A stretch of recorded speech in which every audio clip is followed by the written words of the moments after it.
నమస్తే, welcome to SR6 news. Suryapet Khammam road Bibigudem శివారులోని Indian petrol bunk వద్ద పోలీసులు వాహనాలు తనిఖీ చేస్తుండగా ఉదయం 6:30 గంటల సమయంలో ఇద్దరు వ్యక్తులు ఖమ్మం నుండి సూర్యాపేట వైపు ఒక బ్యాగ్ తో అనుమానాస్పదంగా వస్తుండగా SIB మహేశ్వర్ సిబ్బంది వారిని పట్టుకుని విచారించగా ఒరిస్సా స్టేట్ లోని బీజా నుండి గంజాయి కొనుక్కొని సూర్యాపేటలో అమ్ముటకు తీసుకుని వస్తున్నామని తెలిపారు. గంజాయి విలువ 50,000 ఉంటుందని DSP పార్థ సారథి తెలిపారు.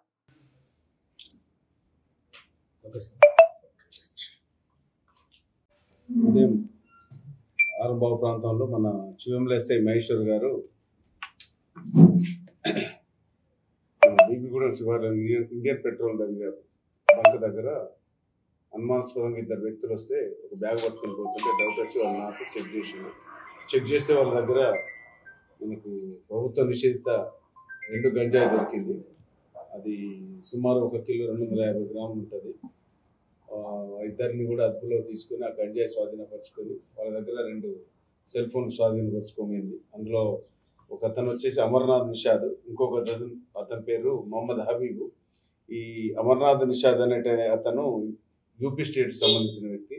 ఇతని మీద మన దగ్గర రూరల్ పోలీస్ స్టేషన్లో కూడా కేసు నమోదైంది. అప్పటి నుండి ఇతను అబ్స్కాండింగ్లో ఉన్నాడు.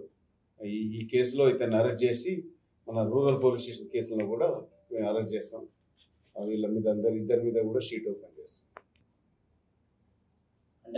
చేసి మనకు సూర్యాపేట టౌన్లో అమ్మి క్యాచ్ చేసుకోవడానికి వీళ్ళు సూర్యాపేట టౌన్కి వస్తుంటే మన వాళ్ళు పట్టుకొని అరెస్ట్ చేయడం జరిగింది.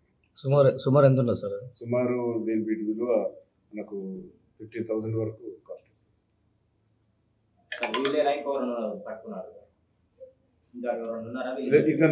ఇతని గురించి మనకు అమర్నాథ్ నిషాద్ అనేట ఆల్రెడీ పాత కేసులో మనకు వాంటెడ్ అబ్స్కాండింగ్ ముందు అతన్ని పట్టుకోవడం జరిగింది. అతనితో పాటు ఈ మొహమ్మద్ హబీబ్ అనేటని ఇతను కొత్తగా వచ్చింది. ఇతని మీద కేసులు ఏం లేవు, ఫస్ట్ టైం.